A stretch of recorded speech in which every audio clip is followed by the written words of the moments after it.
दोस्तों अब हम बात करने वाले हैं सर्कुलर नंबर 219 की। 219 डिस्कस करता है कि जो ऑप्टिकल फाइबर केबल्स के नेटवर्क में जो यूज़ किए जाते हैं डक्ट्स एंड मैनहोल्स, क्या इनके ऊपर आईटीसी मिलेगा या आईटीसी नहीं मिलेगा। ये डक्ट्स और मैनहोल्स ज़मीन के अंदर यूज़ किए जाते हैं। जो ऑप्टिकल फाइबर केबल्स होती हैं इंटरनेट के लिए जिन तारों को बिछाया जाता है, तो उसके बीच में यूज़ पड़ती है दो प्रोडक्ट्स की, डक्ट्स की और मैनहोल्स की। इसके ऊपर आईटीसी मिलेगा या आईटीसी नहीं मिलेगा। सिंपल क्वेश्चन ये है कि क्या ये ब्लॉक क्रेडिट के सेक्शन 17 सबसेक्शन 5 क्लोज सी और क्लोज डी के अंतर्गत कवर होंगे या कवर नहीं होंगे।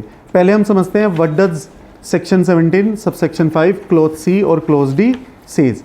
क्लोज सी और क्लोज डी सिंपली कहते हैं कि वर्क्स कॉन्ट्रैक्ट सर्विसेज हो, जहाँ पर एक कंस्ट्रक्शन हो रही हो इमूवेबल प्रॉपर्टी की या गुड्स या सर्विसेज किसी टैक्सेबल पर्सन के द्वारा for construction of N immovable property on is on account अगर किया जाए तो ये 17(5)(c) या 17(5)(d) के अंदर कवर होते हैं, ब्लॉक क्रेडिट के अंदर कवर होते हैं।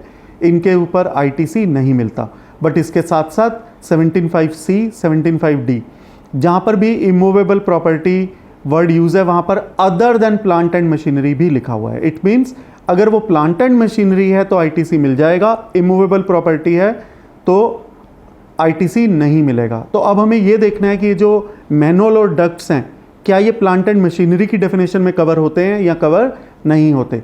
अगर ये प्लांट एंड मशीनरी की डेफिनेशन में कवर होंगे तो आईटीसी मिल जाएगा, पर अगर ये प्लांट एंड मशीनरी की डेफिनेशन में कवर नहीं होंगे तो आईटीसी नहीं मिलेगा। तो प्लांट एंड मशीनरी की डेफिनेशन जो है वो दी हुई है सेक्शन 17 के एक्सप्लेनेशन में। वहाँ पर लिखा हुआ है plant and machinery means apparatus, equipment and machinery fix to earth by foundation और structural support, but it does not include land, building और any other civil structure, telecommunication towers and pipelines laid outside the factory premises.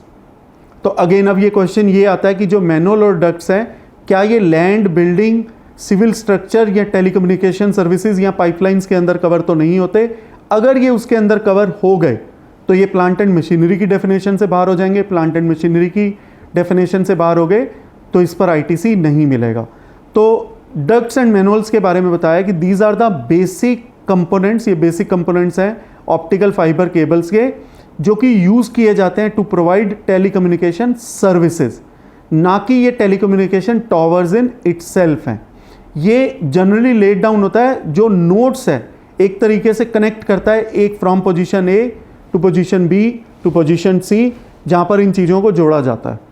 और ये सिर्फ help करते हैं, they are used as part of the OFC network for making outward supply of transmission of telecommunication signal from one point to another, but they are not at all land, building, civil structure और telecommunication tower। ये telecommunication services में use होते हैं but ये telecommunication towers नहीं है और ना ही ये कोई pipelines हैं।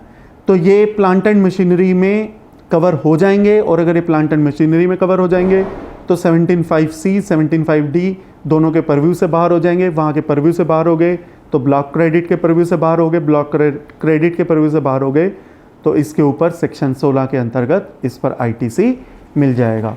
उम्मीद करता हूँ सर्कुलर नंबर 219 आपको समझ में आ गया होगा। धन्यवाद।